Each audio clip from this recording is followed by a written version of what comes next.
မင်္ဂလာပါရှင်လူနာရာ Heaven ကနေပြန်လေးကြိုဆိုလိုက်ပါတယ်ဒီကနေ့ကတော့စာရေးဆရာမမက်ဆန်နာရေးသားထားတဲ့ဝတ္ထုတော်တစ်ပုဒ်ကိုဖတ်ပြပေးသွားပါမယ်အတူလိုက်ပါပြီးခန်းစားနားဆင်ပေးကြပါအောင်ရှင်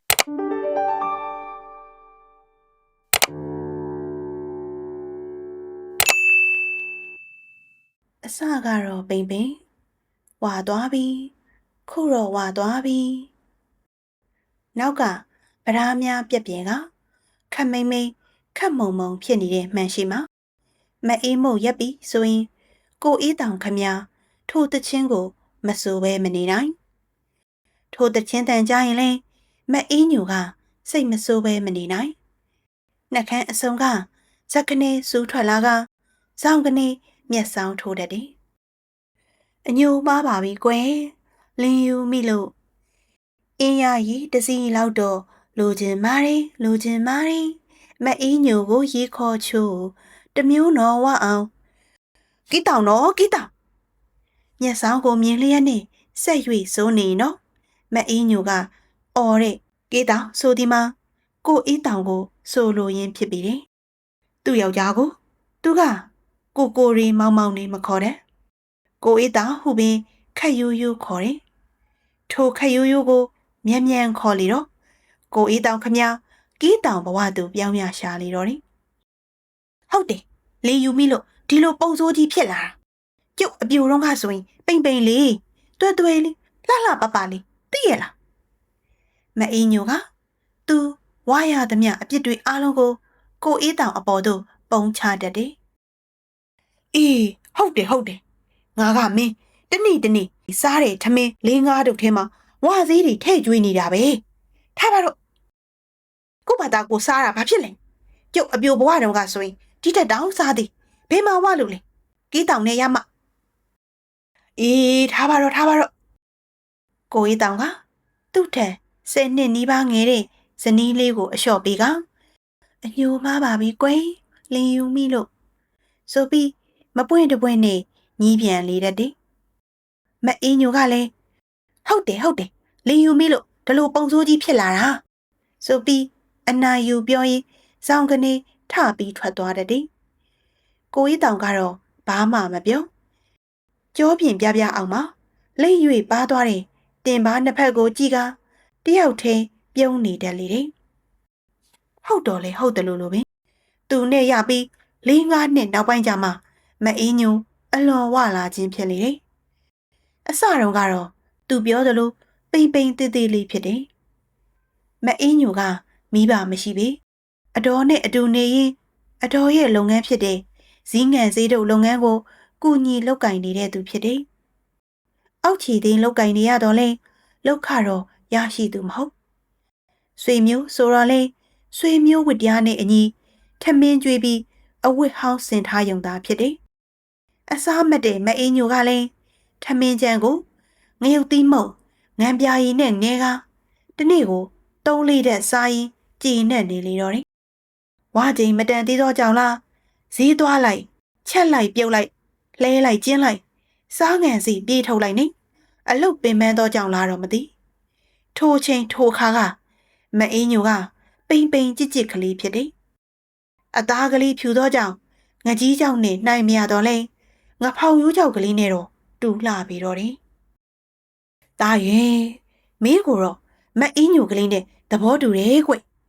ခမရကလေးကတနာစရာမိဘမဲ့ကလေးနေတာထိုင်တာကြတော့လေဘိုင်းကောင်းကြောက်ဖိပြဝဝကလေးအိမ်တောင်ထိမ့်သိမ့်မှုလဲတော့အချက်အပြုတ်အချုပ်အလုပ်ကလည်းကောင်းဘာမှပြောစရာမလိုဘူးအမေကသူ့ကိုနားချတော့ကိုအေးတောင်ကမျက်နှာကိုမတိမတာမဲမိတယ်အမေကလည်းငဖောင်ရိုးကြောက်ကလေးကိုစီဘူးထိုးထားတယ်လို့ပိန်ကတ်နေတာလေးကိုတော့ထည့်ပြောပါဦးဆိုပြီးပြောလိုက်မိသေးတယ်ထို့ငဖောင်ရိုးကြောက်ကလေးကတနေ့တော့အခါမှရီးစိန်လိုက်တဲ့ပါမုံကြီးနဲ့ပွားပြီးဝလာလိမ့်မယ်လို့တော့သူလုံးဝမထင်ခဲ့ပြီသူကမထင်တော့လဲအမေကတော့ထင်ခဲ့ပုံရတယ်ထင်ယုံသာမကသိခဲ့ပုံပင်ရတယ်မပူပါနဲ့သားရဲ့မိန်းမဆိုတာဝချိန်တန်ရင်ဝလာမှာစိတ်သားကြသူ့အမေမဆုံးခင်ကလေးကအမေမြင်ဘူးသားပဲဝ ဝတုတ်တုတ်ကြီးပါသူ့အမေဝါတာနဲ့သူ့သမီးပိန်တာနဲ့ဘာဆိုင်လို့လဲအမေကသူကပြောတော့အမေကပြုံးလေအမေဘာကြောင့်ပြုံးပါတလဲသူမသိခဲ့တော့လဲသူ့တငယ်ချင်းအောင်မောင်းကတော့သိခဲ့လီတော့တယ်ဟုတ်တယ်ကွာသမီးကိုလိုချင်အမေကိုအရင်ကြည့်ကြရတယ်အများကြီးပိန်သလားဝါသလားအရွယ်တင်သလားကိုအရင်ကြည့်သမီးဆိုတာအမေလိုလာဖို့ရာခိုင်နှုန်း80ရှိတယ်ဆိုပြီးပြောလေတော့တယ်သူ့အမေကစောစောစီစီဆုံးသွားလေတော့ကိုအေးတောင်ကြည့်ကျင်တော့လဲကြည့်ခွင့်မကြုံခဲ့ပြီကြိုက်ခွင့်ကြုံရတယ်သမီးကိုတိတ်မကြိုက်ချင်သည်ကတော့အမှန်ပင်ဖြစ်လေတယ်သို့တော့သူ့အသက်က30ကျော်နေပြီမအင်းညိုကလည်း20ကျော်နေပြီအမေကြိုက်သူကိုတိတ်မကြိုက်ချင်တော့လေကိုဟာကိုလည်းကြိတ်เสียရှိလေသည်ကမဟုတ်ချောချောလှလှကောင်မလေးများကိုလိုက်ပြီးငေးယုံငန်းယုံအပြင်သူကဘာအစွမ်းဘာအစားမှမရှိလေတော့အမေသဘောကိုခေါင်းငိမ်သဘောတူယုံမျှတာရှိတယ်အမေသာရှာမပေးရင်လေဒီတသက်မိမရရင်တိတ်မလွယ်ကူကြောင်းကိုလေကိုဘာကိုသိလေတော့တယ်တို့ပါတော့လေတယောက်နဲ့တယောက်ချစ်ကြကြိုက်ကြတာလည်းမဟုတ်ဘဲနဲ့အမေရဲ့ဖြစ်ပါမလားဆိုပြီးမယူချင်းတလူလူဘာလူလူနဲ့မူးကြည့်မိသေးတယ်အမေကဒါလိုပါပဲယူပြီးတော့လေချစ်သွားကြတာပါပဲကွယ်ဆိုပြီးပြောလေတော့တယ်အမေကဘာကြောင့်များအဆအဆအရာရာကိုကြိုးပြီးသိခဲ့လေတလဲဆိုပြီးကိုအေးတောင်မကြာခဏစဉ်းစားမိတယ်အမေပြောတယ်လို့ပဲသူတို့နှစ်ဦးယူပြီးသွားတော့လေအမှန်တကယ်ချစ်သွားကြတယ်မအင်းညိုကကီးတောင်နဲ့တကီးတောင်နဲ့ကီးတောင်ကသူ့ကိုအရေးတကြီးကြီးနဲ့ပြုစုခဲ့တယ်လို့သူကလည်းသူ့ရဲ့ချစ်စပွဲငဖောင်ရိုးချောက်ကလေးကိုအလိုလိုက်အကြိုက်ဆောင်ခဲ့တယ်တန်ရောစင်တွေမြစ်တာတွေတရစ်ပြီးတရစ်တိုးလာခဲ့တော့တယ်တခုတော့စိတ်မကောင်းဖြစ်မိတယ်မအင်းညိုခမဒရိုင်ဘာမရဆိုတဲ့ဘွဲကလေးကိုသာရခဲ့ရှာလေတော့တယ်ကီးတောင်ရဲ့လက300ဆိုတာနေတာမှတ်လို့အောက်တန်းစရေးလကထက်များပါတယ်မအင်းညိုကပြောတတ်တယ်နေစရာအိမ်ရောမီးရောရေရောအစစ်အသင့်ရတာကိုလည်းထည့်သွင်းအောင်လေနောက်ပြီးဆရာရောမမရောဒါလောက်သဘောကောင်းတာသိတာနဲ့အလုပ်ပြောင်းဖို့တော့မစင်စားပါနဲ့ကီးတောင်ရဲ့မအင်းညိုကတော့အခြေအနေအရရက်ကိုကျင့်နဲ့လေလက300ကိုလည်းကျင့်နဲ့တယ်သူတို့အပိုင်စားရတဲ့နောက်ဖေးတရားကလေးကိုလည်းသဘောကျလေတယ်ကိုအိမ်ကိုရနဲ့ကိုပိုင်ဝင်ဝေးဆိုတဲ့အသည့်ကသူ့ကိုအလိုလိုရွှင်ပျော်ပျော်နေစေတယ်အိတ်ချင်လင်းတော်၎င်းစားချင်လင်းတော်၎င်းဘသူမျက်နာကိုမှကြည့်နေစရာမလိုထမင်းချမ်းကိုငန်းပြားရီငြုပ်သီးမုံနဲ့နေစားခြင်းဖြစ်တော်လေဆန့်ကလည်းရှာငန်းပြားရီကလည်းမပေါ်ငြုပ်သီးမုံကလည်းဈေးကြီးလေတော့အတော်အိမ်မာတို့ကနင်းနေတော့လက်တွင်ရတယ်ဟေးစားလာကြည်လားအင်းညိုရဲ့ညီငရုတ်သီးမုံကတစ်စေသား5ချက်နော်ဆိုရဲအပြောအဆိုမျိုးကလေးကိုကြားရမည်ကိုတော့လိုက်ရတယ်ခုတော့ဘလောက်ပြောစရာကောင်းတယ်လေစားလာရင်မိဖို့တဲ့ကိုဝေးစားချင်ရစားနိုင်တယ်အိတ်ရှိကန်းကိုကျန်းပြအောင်လှေးပြီးဖျားကြောကလေးခင်ကနေလဲနေခင်တရီတမောအိတ်တခါတရံဆရာနဲ့မမတို့အပြေမထွက်တဲ့ညများမှာကိုအေးတောင်အနားရပါကမြို့ထဲသွားပြီးရုပ်ရှင်ကြည့်ခွင့်ရသေးတယ်ဝတ်သားတို့ထိုးစားရသေးတယ်ဒါရီဟာနေနေနို့နို့အရတာမဟုတ်မအေးညိုကတော့ကိုအေးတောင်မယားစည်းစိမ်ကိုတကြားမေးမိဖျားစည်းစိမ်နဲ့ပင်မလဲခြင်းပဲတခုတော့မကြည်မနှက်ဖြစ်မိတယ်အိမ်အောင်တက်က10နှစ်ကျော်လာပြီဖြစ်တော့လဲသူတို့မှာကလေးငယ်မရှိခဲ့ပြီပထမသားဦးတုန်းကတော့ကိုဝင်3လနဲ့ပြက်ကျသွားတယ်ဒုတိယသားလေးကြတော့လဲခက်ခဲမွေးပြီးမီးပင်မထွက်ရသေးအသက်ဝါဖြစ်ခါသေဆုံးသွားခဲ့တယ်ထို့နောက်တစ်ခါကိုဝင်ရှိလာပြန်တော့လေ9လတဲ့အရောက်တွင်ချီချော်ကပြက်ကြရပြန်တယ်ဒီနောက်ပိုင်းတွင်တော့မအင်းညိုကလည်းကိုဝင်ရှိလာမည်ကိုပင်တွေးပြီးကြောက်တယ်လို့ဖြစ်နေတယ်သူကြောက်နေလို့လားတော့မသိနောက်ထပ်လဲကိုဝင်ညှိတွေ့မလာတော့ပြီမိမိရဲ့ဝမ်းနဲ့လွဲပြီးမွေးတယ် ตาตะมีกะလေးကိုယူရပိုက်ထွေးခြင်းတော့လေပိုက်ထွေးခွင့်မကြုံလာတော့ပြီဒါတခုကိုတော့မကြည်မနဲ့ဖြစ်မိတယ်ဝဲနေမိလေတယ်ဒီနောက်ပိုင်းမှာတော့မအေးညိုတဖြည်းဖြည်းဝလာတယ်ဝလာတော့လေဝင်းပြီးဆိုပြေးကလှလာလေတယ်ကိုကြီးတောင်ကတော့သူ့မယားအလှကလေးကိုကြည့်ပြီးကြည်နဲ့မစုံအောင်ရှိခဲ့တယ်သို့တော့မအေးညိုဝလာခြင်းကလှတဲ့နေရာမှာရက်မနေတက်မနေပြီအရှိန်ကောင်းကောင်းနဲ့ဆက်၍ဝလာလေတော့တယ်ဟေးဒီထက်မဝစီနဲ့တော့ကွာမလားတော့ကိုကြီးတောင်ကတတိပေးတော့လေမရတော့ပြီဇက်တိုက်ဝလာသည်မှာပေါင်ချင်း130ကျော်သည့်အထိပင်သူ့အရက်ကလေးက9ပေမပြည့်တတ်လေတော့ပေါင်ချင်း130ကျော်ဆိုတဲ့အလေးချင်းကအပေါ်ကိုတက်เสียမရှိတော့ပဲဘေးဘက်သို့ကား၍ထွက်လာလေတော့တယ်တစ်ချိန်လုံးကတော့ငဖောင်ရိုးကြောက်ကလေးစီပူထိုးထားတယ်လို့ပိန်ကက်နေတာပဲဆိုပြီးသူ့ကိုယ်တိုင်ထောပနာပြုတ်ခဲ့ရတဲ့မအေးညိုကခရော့နာမည်တစ်ခုကိုရနေပြီဖြစ်တယ်တိတ်မောင်းတာပဲ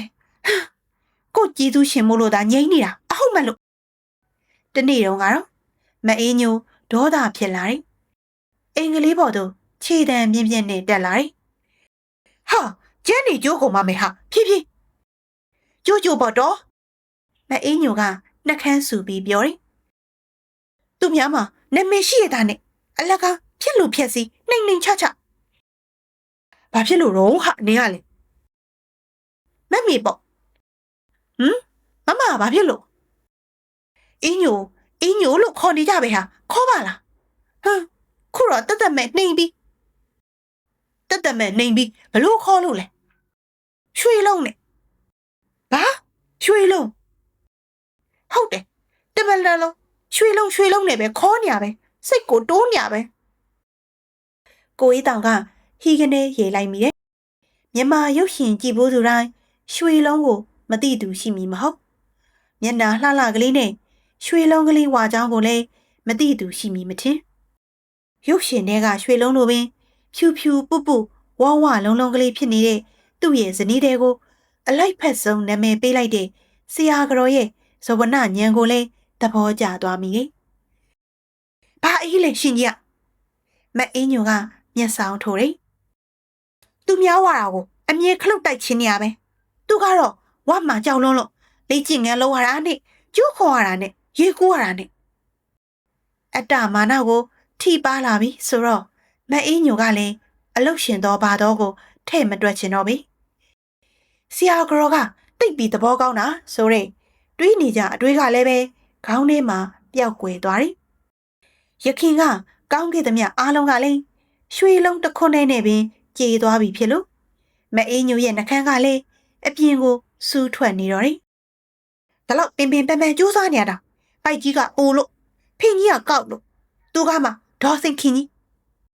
ကိုရေးတောင်ဟီကနေရေလိုက်မိပြန်နေမအေးညိုကရှေ့မှာပြန်မပြောရဲပြီတော့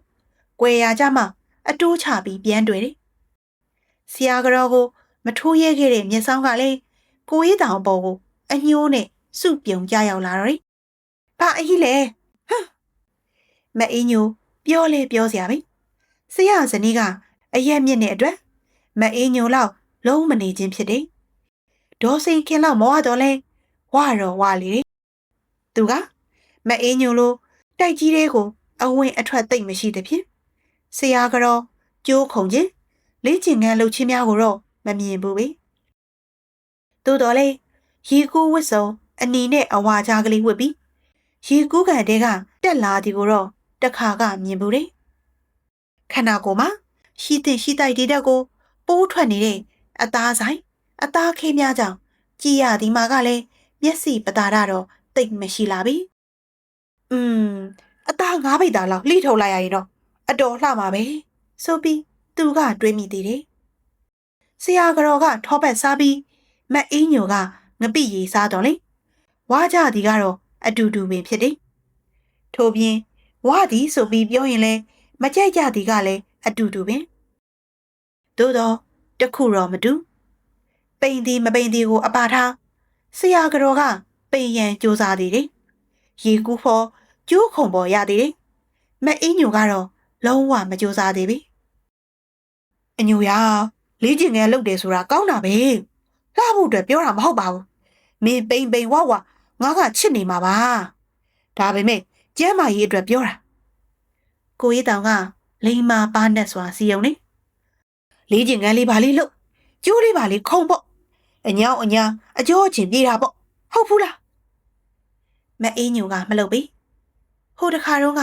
မမလေးကျင်ငယ်လုပ်တယ်လို့ခြေစုံရက်ပြီးလက်ဖွားနှစ်ဖက်ကိုကျမ်းပြင်မှာအပြားလိုက်ထိအောင်လုပ်ကြည့်ဘူးလေကျမ်းပြင်ကိုလက်ဖွားနဲ့ထိဖို့နေနေတာကြားကဘိုက်ကလုံးပြီးခန်းနေသဖြင့်လက်ဖြားနဲ့ပင်ထိမရခဲ့သည့်အကြောင်းကိုဟာကိုသာသိတယ်။များမလုပ်ရပါဘူးအညိုရ။တနေ့နိုင်ဝက်လောက်ဆိုဘာကြလို့လဲ။အိုးရှင်းလို့ပါလား။ဘလောက်ပင်မလဲ။အညိုလည်းပိန်ကျင်တာပေါ့။ဒါပေမဲ့ဘာမှမလုပ်ပဲပြန်ပိန်ကျင်တာ။ပိန်မို့အတွက်တော့ကို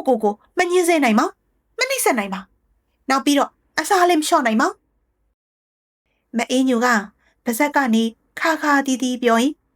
လေးကျင်ငန်းလောက်တာများဘာခက်လို့လဲ။ကြီးတောင်မသိအောင်ကြိတ်လုံးမယ်။ခါသေးရင်ချီလေးဖြစ်အောင်ကိုလုပ်ပြအောင်မယ်။ဆိုပြီးစိတ်ထဲမှာစဉ်းစားတယ်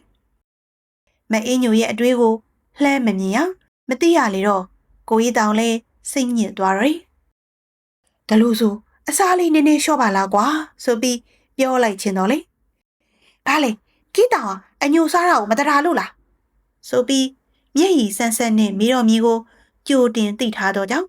မပြောရတော့ကြီးစကားအခြေတင်နဲ့ခွန်ကြီးခွန်ငယ်ဖြစ်မည်ကိုမလိုလားပိန်ဒီဖြစ်စေဝဒီဖြစ်စေမအေးညိုကသူ့ရဲ့ကျင်ရတထားဇနီးမရပေမို့ချစ်ရမျက်နှိုးရမည်သာမအေးညိုကလွဲရင်ဖွဲနဲ့စကွဲကြီးဆိုတဲ့စိတ်မျိုးအတွေးမျိုးကြောင့်တော့မဟုတ်တခြားသူများကပသိမ်ငကြွယ်ပေါ်ဆံမွေဖြစ်ကောင်းဖြစ်မိ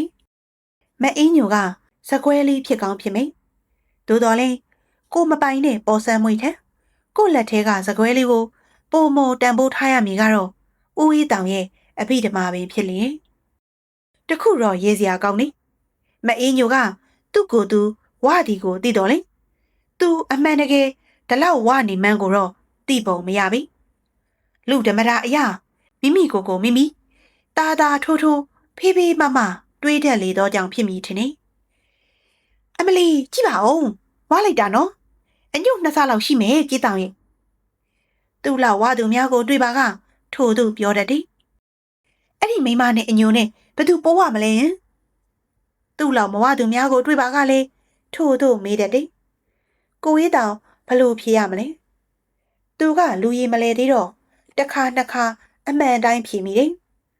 မူသားမပါတော့လင်္ကာမချော်ပြီမအေးညိုလဲစိတ်ကောက်လေတော့တယ်ထို့ကြောင့်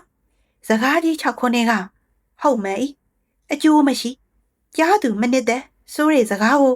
မပြောမိအောင်စင်ကျင်ရတော့တယ်နှစ်ယောက်ထဲနေရတဲ့အိမ်တောင်ကလေးမောင်တဦးနဲ့တဦးစကားမပြောဘဲနေရသည်မှာက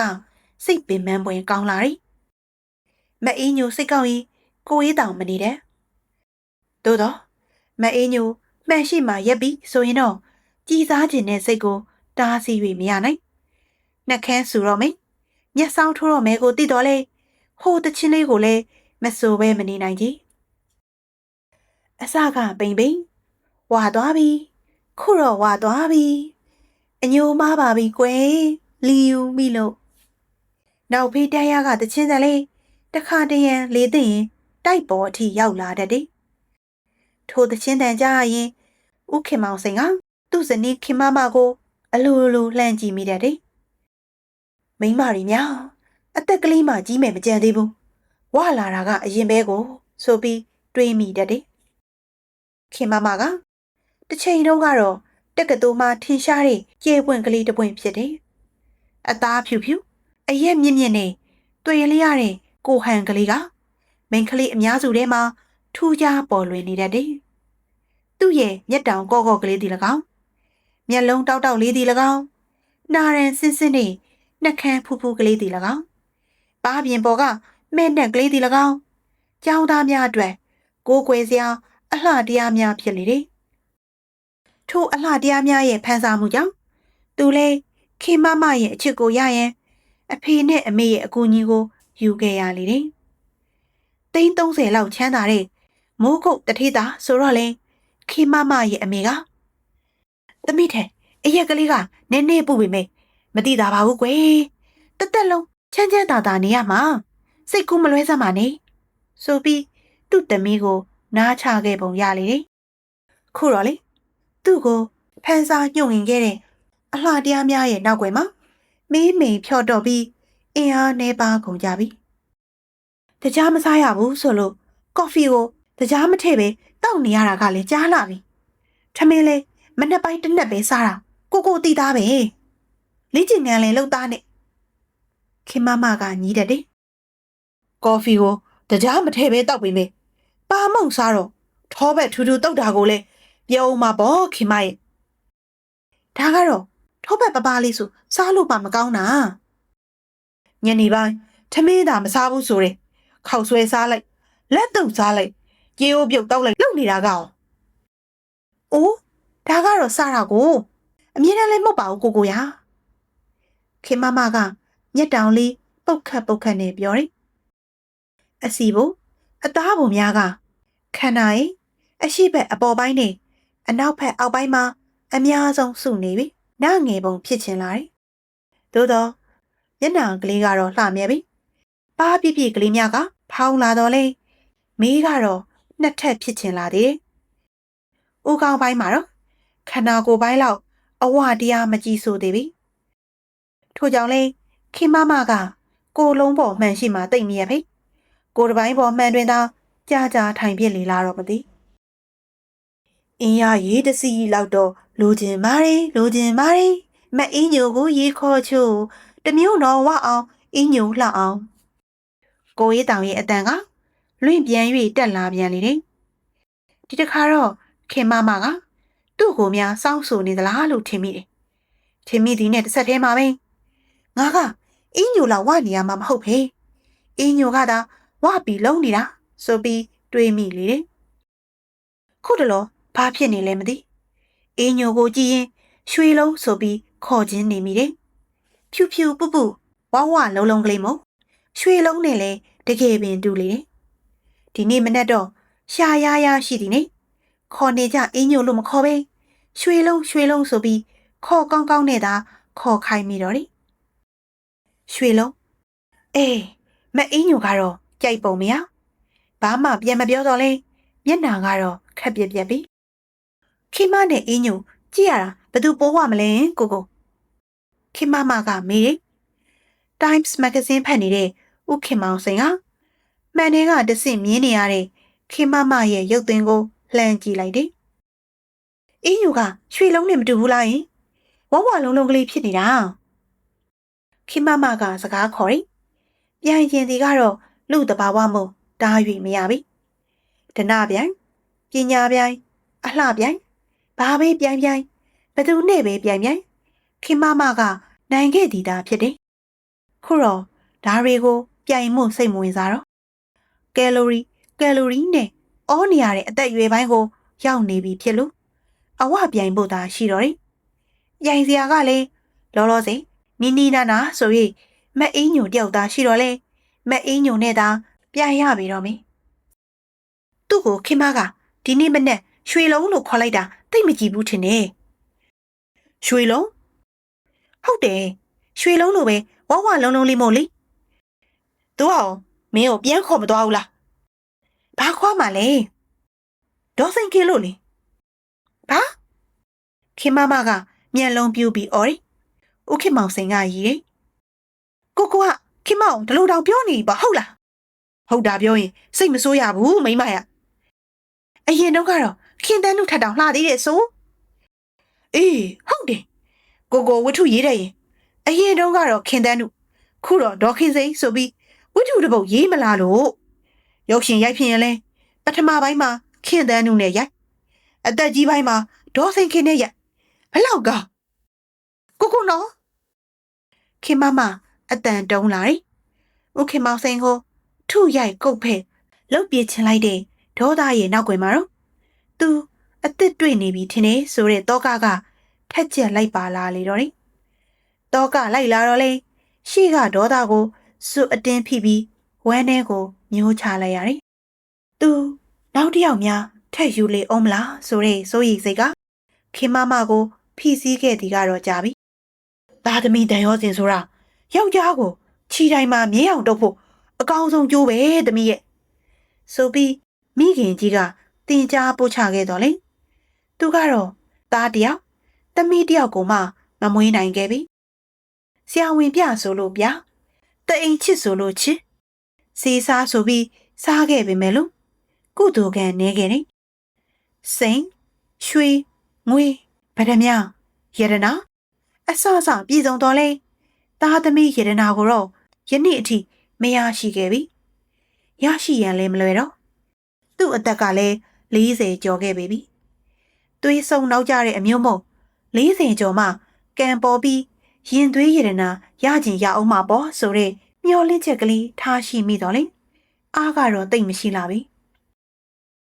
ယောက်ျားဆိုတာနွားလိုပဲသမီးရဲ့ခြိတိုင်းမှာမင်းအောင်ခြိနိုင်မှကိုကျိုးကမခိုင်ရင်တော့မျက်စိုးစိုးစိမ့်စိမ့်လေးတွေနောက်ကိုကောက်ကောက်ပါသွားမှာပဲဒီခြိတိုင်းမှာဒီကောက်ရိုးပဲဝါနေရရင်ကြားရှိမြဲကျင်တာမဟုတ်ဘူးသူ့မိခင်ကြီးရဲ့စကားကိုကြားရအောင်မိရင်ခင်မမတက်ပြင်းချမိတယ်အနှဲငယ်ထိပ်ပြောင်ကအတန်ငယ်ပိုက်ရွှဲတော်လေစီးစိမ်ချမ်းသာပစ္စည်းဥစ္စာပေါ်များပြည့်စုံလေတဲ့အသက်40ကျော်ယောက်ျားတူအတွက်မျက်စိုးမျက်စိမ်းကလေးများကလည်းရှားလိမ့်မည်မထင်နောက်ပြီးသူ့ယောက်ျားအကြောင်းကိုသူကောင်းကောင်းသိတယ်အင်မတန်အလှမှတ်တယ်သူ့ကိုမရမကယူခြင်းကလည်းထိုအလှကြောင့်ပင်ဖြစ်တယ်နှုတ်ကသာခင်မကိုချစ်လိုက်တာကွယ်ဆိုပြီးတဖွာဖွာပြောနေတော့လေသူချစ်တီကခင်မရဲ့ကိုယ်ခန္ဓာပေါ်မှာရှိတယ်အလှတရားများကိုသာဖြစ်ပေလိမ့်မယ်ခင်မမလည်းတွေးရင်တက်ပြင်းချမိပြန်နေကိုကခင်မအလှပြန်လာတော့စိတ်ပြက်စကားပြောရပေါ့ဟုတ်လားခင်မမဝမ်းနေစကားပြောမိရင်အလကားစတာကိုသိသားနဲ့ခင်မရဲ့ကိုကစရဲဆိုပေမဲ့တကယ်စိတ်ထဲမှာရှိတာကိုသာပြောတာပါခင်မသိပါတယ်ဟောကိုမိမဟိုအရင်18နှစ်သမီးလေးတုန်းကပုံစံတိုင်းလှတော့လှစီချင်တာပေါ့ဒါပေမဲ့သင်္ခါရတရားကိုနားလေပါတယ်ကွာဘယ်အရာမှတသက်မတ်ထဲမြဲနိုင်တာမဟုတ်ပါဘူးဥခင်မောင်စိန်ကသူ့အထိပ္ပယ်နဲ့သူပြောတယ်ခင်မမရဲ့အလှတရားများပြောင်းလဲလာသလိုသူ့ရဲ့မေတ္တာတရားကလည်းပြောင်းလဲနိုင်သည်ပင်မဟုတ်ပါလားသို့တော့နောက်ဆက်တွဲကိုတော့ညှုပ်ထားလိုက်တော့ခင်မမစိတ်သက်သာသွားပုံရတယ်ခင်မမလည်းအရင်တုန်းကအတိုင်းလှကျင်တာပေါ့ကိုရဲ့ဒါပေမဲ့လည်းတိတ်တော်လည်းဇွဲမကောင်းနိုင်ဘူးအဖေမလည်းမခံနိုင်ဘူးအိုကွယ်ဝါချိန်တန်းလို့ဝါတာပဲဘာတက်နိုင်မှာလဲအော်တော့ကြတော့ကိုအသက်တွေ့သွားမှာစိုးရင်လို့ပါစိတ်ချခင်မကြီးမင်းကိုတော့ဘယ်တော့မှမပြစ်ဘူးစိတ်သားချဦးခင်မောင်စိန်ကသူ့အတိတ်ပဲနဲ့သူပြောပြန်နေခင်မမကိုမပြစ်ဘူးဆိုဒီမှာကနောက်တစ်ယောက်မယူဘူးလို့ပြောခြင်းမဟုတ်ခင်မမကိုနံပါတ်1အရာမှာမြဲမြဲထိုင်စေရင်နံပါတ်2တင်၎င်းနံပါတ်3တင်၎င်းတိုးလာနိုင်သည်မဟုတ်ပါလားမရှိတဲ့သူကြလေတမျိုးကောင်းတယ်ကိုရဲ့အင်းညိုဆိုရင်ကြည့်သူ့ယောက်ျားအတွက်သူပူပုံမရဘူးစိုးရိမ်ပုံမရဘူးဘာဖြစ်လို့လဲအော်အေးတောင်ကတယောက်ကနှစ်ယောက်ကိုရှားကျွေးနိုင်တဲ့သူမှမဟုတ်တာဒါလို့လည်းမထင်ပါနဲ့ကွာယောက်ျားတွေများစမ်းထလိုက်ကိုထမင်းကိုစားပြီးမယံငယ်ခံတဲ့သူနဲ့တွေ့ချင်းတွေ့တတ်တာပါဒါပေမဲ့လည်းတွေ့လေယူမေတော့မထင်ပါဘူးအေးတောင်ကတကယ်ရိုးတယ်အင်းညိုကိုလည်းတကယ်ချစ်တယ်ကိုဟောခင်မမကမေးတယ်ဦးခင်မောင်စိန်ရဲ့မျက်နှာအပြောင်းလဲကိုအမိအယအကဲခတ်တယ်ကိုရိုးတာခင်မမသိဘူးလားမရိုးတာကိုသိပါတယ်ဘာမရိုးလို့လဲဟိုတခါကောင်းမလေးတယောက်နဲ့ရုပ်ရှိယုံတွေကထွက်လာတာရိုးတာလားတနေ့တော့ကတိုက်ပုံအင်ကြီးအိတ်ကက်ထဲမှာမိမဘဝလေးတစ်ထည်တွေ့တာကရောရိုးတာလားအပြော်ရီပါခင်မရဲ့သိတာနဲ့ဦးခင်မောင်စိန်ကခက်ပြုံဖြေတယ်ကိုအေးတောင်ကအင်းညိုစိတ်ဆိုးစိတ်ကောက်မြေကိုစိုးရင်တော့လေသူကတော့ ခင်မစိတ်ဆိုးမြည်ကိုမစိုးရင်လှပြီရကားစားကတော့ခင်မစိတ်ကောက်ပြီးချော့ရသည်ကိုပင်အရသာတစ်မျိုးဖြစ်တယ်ခုတော့လေမချော့ပဲကြည်နေရသည်ကအရသာတစ်မျိုးဖြစ်လာတယ်ကဲပါကွာထမင်းစားပါပြီစားကြပါစို့စားရင်ကိုဘာကိုသွားစားပေါ့ခင်မအားဘူးလားအိုးခင်မစားတော့စားပြန်ပြီလားဒီပုံနဲ့တော့ပိန်ပါလိမ့်မှာကွာအားကြီးဆိုပြီးကိုကပဲပြောမှာမဟုတ်လား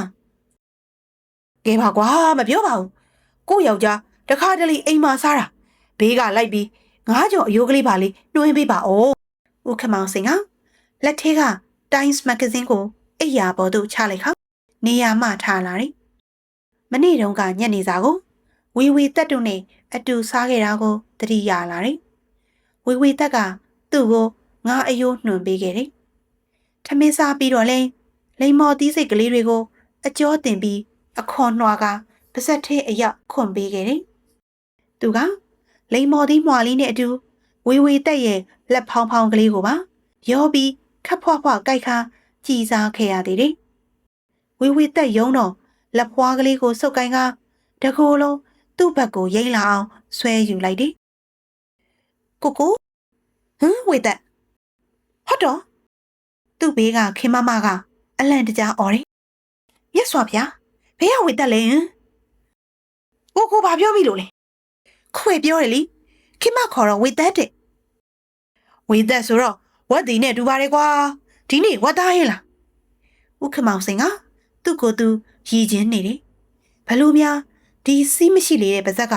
ဝေသက်ဆိုပြီးထွက်လိုက်မိတယ်မသိကိုနော်ဦးကြောင်လုံးမနေနဲ့မအူပါဘူးမကြောင်ပါဘူးကွာဒါဆိုဝေသက်ဆိုတာဘာတူလဲမင်းကလေးတယောက်ပေါ့ကွာခင်မလောက်တော့မလှပါဘူးဘယ်ကမင်းကလေးလဲစားတော့ဆိုင်ကစပွဲတုံးမကလေးလားခုတော့မဟုတ်တော့ပါဘူးဦးခမောင်စင်ကဝေသက်စီကိုစိတ်ရောက်သွားပြန်နေစပြီးတွေ့တီကတော့စားတော့ဆိုင်ကပဲဖြစ်တယ်များစွာတဲ့စပွဲတုံးမင်းကလေးများကဲ့သို့မိမိရဲ့ဘဝရက်တည်မှုအတွက်ရတဲ့အလုပ်ကိုရတဲ့နေရာမှာပင်ရတယ်လို့လောက်ကင်နေရသူဖြစ်တယ်ထိုအချိန်မှာပဲဦးခင်မောင်စိန်နဲ့တွေ့ကြတယ်ဝီတက်ကနွမ်းပါတယ်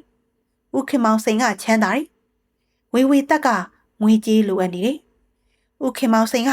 အပိအကန့်ရရော်တယ်ထို့ပြင်ဝီတက်ကလှတယ်ဦးခင်မောင်စိန်ကထို့အလှကိုမမော်တယ်တချို့အလှတွေကငွေပေးရင်မရတော့လဲဝေတက်ရဲ့အလှကိုတော့ငွေနဲ့ဝယ်ယူခဲ့ရတယ်ဘယ်လိုလဲကိုဒိုရာတို့မီမီတို့လားခင်မကအန်ကျိတ်တန်နဲ့မိတယ်ဒိုရာနဲ့မီမီကလည်းဝေတက်အရင်ကသူဝယ်ယူခဲ့တဲ့အလှကလေးများဖြစ်တယ်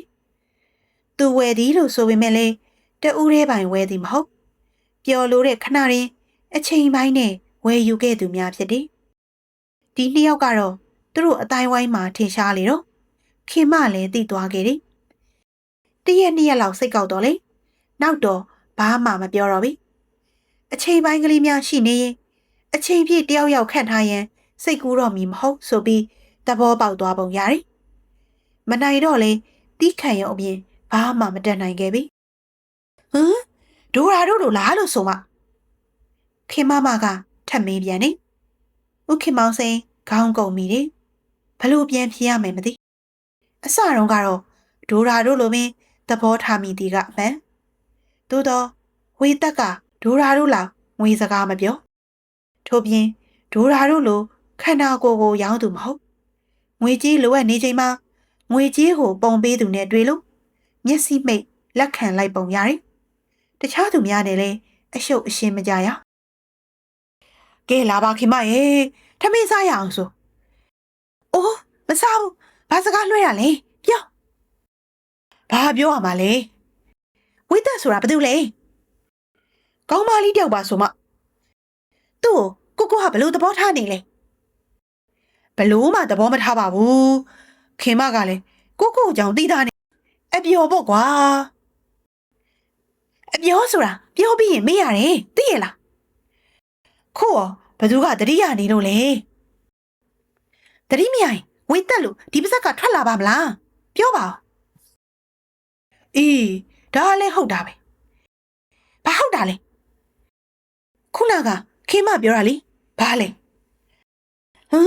ဒါလို့ဆိုတတိယနေတယ်ပေါ့ဟုတ်လားကိုပြောပါဦးခေမကတုံရင်လှိုင်လဲစွာမေးလိုက်တယ်ခေမပြောလိုက်မှာပဲသူ့စိတ်ကိုသူသိတော့တယ်သူကဝေတက်ကိုခိတ္တခဏပျော်စရာပါစရာလို့သဘောထားခဲ့ရမှာအတန်ငယ်လေးနက်လာပြီထင်တယ်ဝေတက်ရဲ့အပြုတ်အစုအယုအရာတို့မှာตาယာတိမ်မှုညွတ်နှူးလာပြီထင်တယ်ပြောပါဦးကိုပြောပါဦးခေမကသူ့လက်ကိုလှုပ်ကင်ပြီးမေးတယ်သူကတော့ခေါင်းကုပ်လိုက်တယ်ခေမကလည်းကွာအသာနေပါဦးစဉ်းစားပြစီအောင်ခေမပြောမှစဉ်းစားပြီလို့ပါအစကတော့အပျော်ပါပဲအပျော်ကြံခဲ့တာပါပဲဟုတ်တော့အခုတော့ခေမကမျက်လုံးမျိုးမျက်စံမျိုးနဲ့မေးတယ်အေးလေခုလည်းအပျော်ပါပဲဥက္ကမောင်စိန်ကမရေမရာဖြေတယ်သူ့စိတ်ကိုလည်းသူတဲကွယ်မသိသေးကိုနော်ကိုကြောင့်ခင်မသိတယ်ယောက်ျားပဲလေတခါတလေအပျော်အပါပဲလေးနဲ့ခွင့်လွတ်နေတာအဲ့ဒါလို့ဆွဲလန်းဖြစ်လာတာမျိုးကိုတော့ခွင့်မလွတ်နိုင်ဘူးသိရလားကို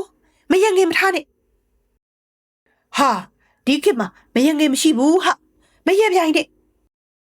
ဘာမရပြိုင်လေခင်မလေးမန်တင်ကုံပေါ်ကရင်မွေးပလင်းကိုကောက်ခါကျမ်းပြင်ပေါ်ကိုပစ်ပေါက်လိုက်တော့တယ်ခွန်းကနေကွဲသွားတဲ့အတန်နဲ့အတူရင်မွေးနှံ့ကကြိုင်လောင်ပြီးထွက်သွားလေတော့တယ်ဟာနှမျိုးစရာကြီးဘာနှမျိုးမှလဲကဲခင်မကနောက်တပလင်းကိုကောက်ခါပောက်ခွဲလိုက်ပြန်တယ်အမွှေးနဲ့တစ်မျိုးထွက်လာပြန်တယ်အရင်တော့ကတော့ချစ်လာကြီးရဲ့ကြိုက်လာကြီးရဲ့ဆိုခင်မကသာလက်မထပ်ဘူးလို့ခေါင်းခိုင်းနိုင်ငံသားကိုအပြီးထွက်သွားတော့မလို့ဆိုအင်းရကန်နဲ့တောင်စင်းပြီးသေးခြင်းနဲ့ဆိုခင်မကစိတ်လွတ်လက်လွတ်ဖြစ်နေတယ်အခုတော့ရှင်ပလီခဲ့သည်မြရှင်မေ့ပြီပေါ့ဟုတ်လားအစကဒိုရာနောက်တော့အေမီအခုတခါဝေသက်နောက်ဘယ်သူလာအောင်မလဲပြောပါဦးပြောစမ်းမအောင်ဦးအတောင်20ကြီးရဲ့ဝေသက်ပြီးတော့မေးထက်ပြီးတော့မြမြင့်စုပြီးတော့အင်းနီပြီးတော့မုံအေးပြီးတော့ကိုနော်ကိုကဲဒီတခါတော့မန်တင်ကုံပေါ်မှာရှိသမျှနှကန်းหนีဘူးတွေကောမိတ်ကပ်ဘူးတွေကိုရောလက်သေးหนีဘူးတွေပါအကုန်လုံးကျမ်းမြေပေါ်ရောက်ကုန်နေတသက်နဲ့တကူခင်မဒီလောက်စိတ်ဆိုးတီကိုတော့ဒီတခါသာတွေ့ဘူးလေရင်ကြီးနူးညံ့ရှိရင်ကျိုးပန်းလေးရှိတဲ့ခင်မတယောက်စိတ်လွတ်လက်လွတ်ဖြစ်နေသည်ကိုကြည့်ပြီးဥခင်မောင်စိန်ကသဘောကျနေတော့ဒီတခါရန်ဖြစ်ရသည်မှာပျော်စရာကောင်းလာတယ်ကိတောင်နော်ကိတောင်ဒီတချင်းကိုမဆိုပါနဲ့ဆိုတာကိုပြောလို့မရဘူးလားအရေးထဲမှာမအင်းညိုရဲ့အတန်ကပြန်လွင်ပြီးတက်လာသေးတယ်ကိုအေးတောင်ဘလို့ပြန်ဖြေသည်တော့မသိတချင်းတန်တော့တိတ်သွားတယ်ကို့ဘတာကိုဝါတာဘာဖြစ်လဲအဲ့ဟာကိုပဲအမြင်ဝနေရပဲပိန်တော့ကတော့ငဖောင်ရိုးတဲ့ဝါပြန်တော့လေရွှေလုံးနဲ့မအင်းညိုတပြည့်တောက်ပြောနေမဲ့စကားများကိုဆက်လက်ကြားအောင်နေဥခင်မောင်ရည်ချင်းလာတော့တယ်ခုချိန်ဆိုရင်တော့ကိုအေးတောင်ကမအေးညိုရဲ့ပခုံးလေးကိုဖက်ခါချစ်လို့ဆတာပါမိမရဆိုပြီးချော့နေလိမ့်မယ်တော့ထင်နေထို့နောက်မှဆက်ပြီးအော်ငါလေးမိမကိုချော့အောင်မပေါ့ဆိုပြီးချော့ရန်တတိရတယ်ကဲလွန်ပြစရာလဲကုန်ပြီလှုပ်လိုက်ရှားလိုက်ဒေါသဖြစ်လိုက်ရတာကယ်လိုရီတွေလည်းတော်တော်ကျသွားရောပေါ့ခင်မကြည့်ရတာနေတောင်ပိန်သွားတယ်လို့ပဲကိုနော်ခင်မကအန်ကြိုက်ထားတယ်လာပါဗျာထမင်းစားရမစားဘူးတော့ကြပိန်ပြုတ်သွားပါအောင်မေဗျာစားလိုက်စမ်းပါမိမကလည်းအိုးမစားဘူးဆိုမစားဘူးငါလေးပါလေအယုနှွေးမပေးတော့ဘူးလားအိုးမပေးဘူးဝေးသက်ကတော့အယုနှွေးပေးတယ်ဗျအမလေးဗျသိပါပြီဗျခင်မကဥခင်မောင်စိန်ရဲ့ကြောကိုတပုံထုရိုက်တယ်သွားအဲ့ဒီအယုနှွေးပေးတဲ့ကောင်မစီသွားအဲ့ဒီမသားမစီသွားပြန်မလာနဲ့ဘယ်တော့မှပြန်မလာနဲ့အဲ့ဒီမသားမစီမှာပဲနေ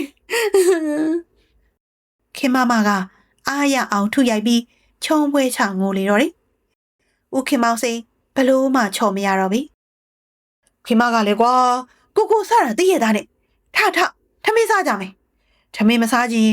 အေးတောင်ကိုရွှေတောင်တန်းကကြီးအိုးပြုတ်ကိုဝဲခိုင်းလိုက်မယ်လေဒါမှမဟုတ်မလေးရှားခောက်ဆွဲစားမလားခင်မကခေါင်းကိုတွင်ခါရီခုနတုန်းကတော့စာတာတာဟာတာတာဖြစ်နေသမျှပျောက်သွားတော့တယ်ဘာဆိုဘာကိုမှမစားခြင်းတော့ရင်ထဲမှာလဲဒေါသနဲ့တောကတို့ကမှွေနောက်ပြီးပြည့်ကဲဖြစ်နေတော့တယ်အော်လင်းဘူးဆိုဒီမှာကလည်းနှလုံးသားကိုလွန်ပူနဲ့ဖောက်သည့်အလားခံစားရမှန်းကိုတွေးကြုံရမှသာသိတော့တယ်ဒီလိုမှန်းသာသိကိုအစမြူးခဲ့ပါဦးဆိုပြီးရှိုက်တန်နဲ့ပြောမိစဉ်တေနာကြောင့်အေးတောင်ရဲ့အတန်းကိုကြားရပြန်တော့တယ်အညိုမားပါပြီကွယ်လီယူမိလို့မအင်းညိုအံ့ဩနေတယ်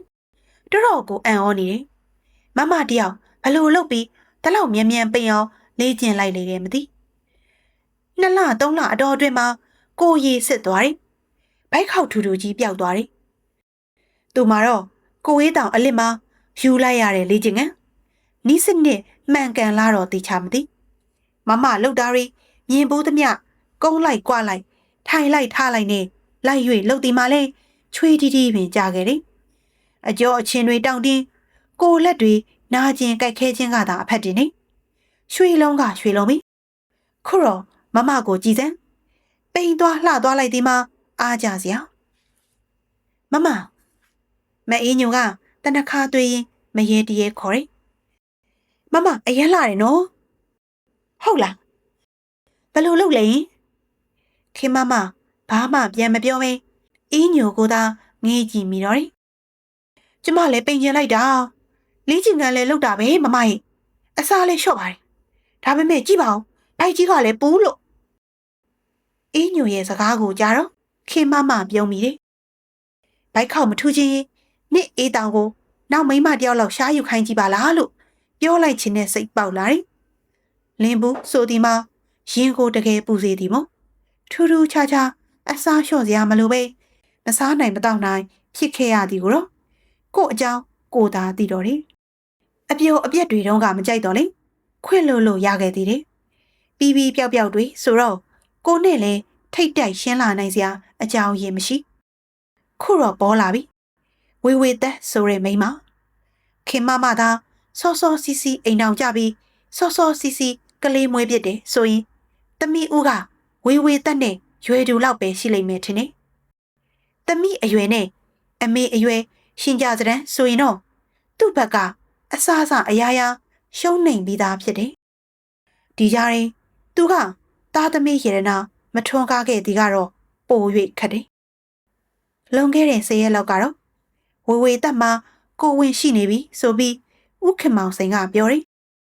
ထိုစကားကိုကြားလိုက်ရတော့သူမိုက်ခနဲဖြစ်သွားတယ်သူအလဲထိုးခံရတော့မည်ဖြစ်ကြောင်းကိုချက်ချင်းနားလည်သွားတော့ကြောင့်ဖြစ်တယ်ဝမ်းမနေပါနဲ့ခင်မရဲ့ခင်မကိုကဘဲတော့မှမပြစ်ပါဘူးဆိုပြီးဥခင်မောင်စိန်ကညတာတနာဟန်နဲ့ပြောတော့အိုးပြစ်ချင်လဲပြစ်လိုက်စမ်းပါအရေးမကြီးပါဘူးဆိုပြီးမာနခံပြောရင်မျက်ရည်တွေကြားခဲ့ရတယ်သူသာကလေးရှိမလားကိုလက်ထက်မယူပါဘူးခင်မရဲ့ဆိုပြီးဥခင်မောင်စိန်ကသူလက်ထက်မြည်ဖြစ်တဲ့အကြောင်းကိုအတိပေးလေတယ်ခင်မနှကန်းကိုသာတင်းကြိုက်ထားမိတော့တယ်အချောရင်တစ်အလှရင်တစ်အရင်တွင်တစ်နေရာတကာနံပါတ်1ဆွဲထားခဲ့တဲ့ခင်မကမရမှလဲ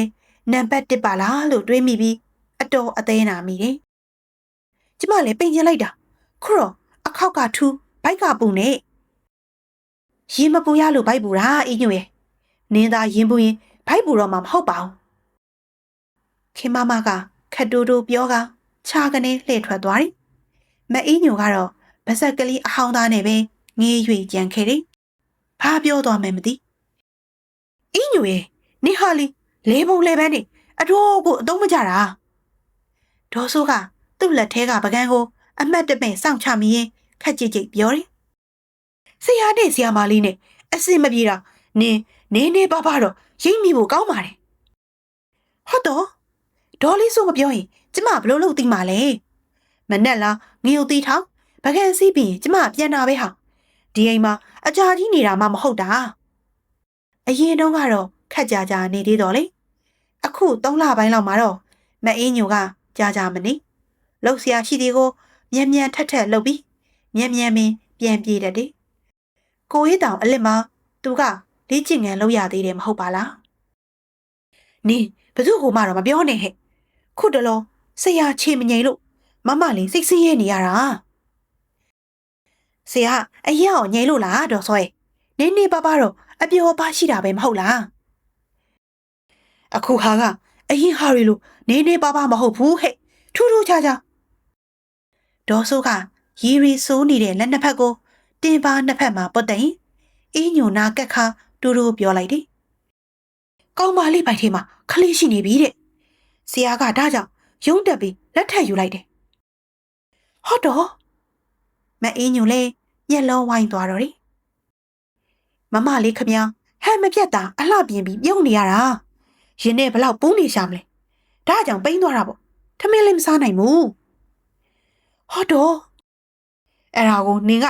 ကျမလည်းပိန်ကျင်လိုက်တာမမဘလို့လို့တလဲဘာလဲနဲ့အလိုက်ကဲဆိုမသိပြောနေသေးတယ်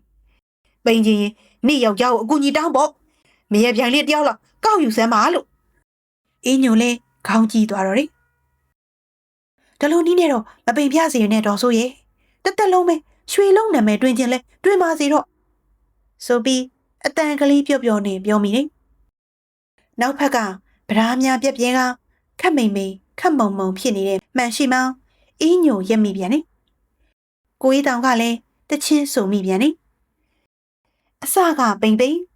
ဝါသွားပြီခုတော့ဝါသွားပြီကိုကြီးတောင်ကစက်ခနေစူထွက်လာမဲ့နှခမ်းနေစောင်းကနေထိုးမဲ့မျက်စောင်းကိုမျောလင့်နေအင်းညိုကိုလှမ်းကြည့်တယ်သူခမရုတ်တရက်အန်အော်ပြီးတချင်းဆိုပင်ရက်သွားတယ်အင်းညိုကသူ့ကိုအချိုးဆုံးပြုံးပြနေသောကြောင့်ပင်ဖြစ်တော်တယ်ဆီယာမမတ်ဆန္နာရေးသားထားတယ်ကို့ဘာသာကိုဝါတာဘာဖြစ်လဲဆိုတဲ့ဝတ္ထုတို့ကလေးကတော့ဒီနေရာမှာပဲအဆုံးသတ်သွားခဲ့ပါပြီအဆုံးထိအတူလိုက်ပါပြီးခန်းစားနားဆင်ပေးခဲ့ကြတယ်ပရိသတ်တယောက်ချင်းစီတိုင်းကိုလည်းကျေးဇူးအထူးတင်ရှိပါတယ်ရှင် channel လေးကိုလည်း subscribe လုပ်ပေးခဲ့ကြဖို့မေတ္တာရက်ခံချင်ပါတယ်ရှင်ရွှင်လန်းချမ်းမြေ့ကြပါစေရှင်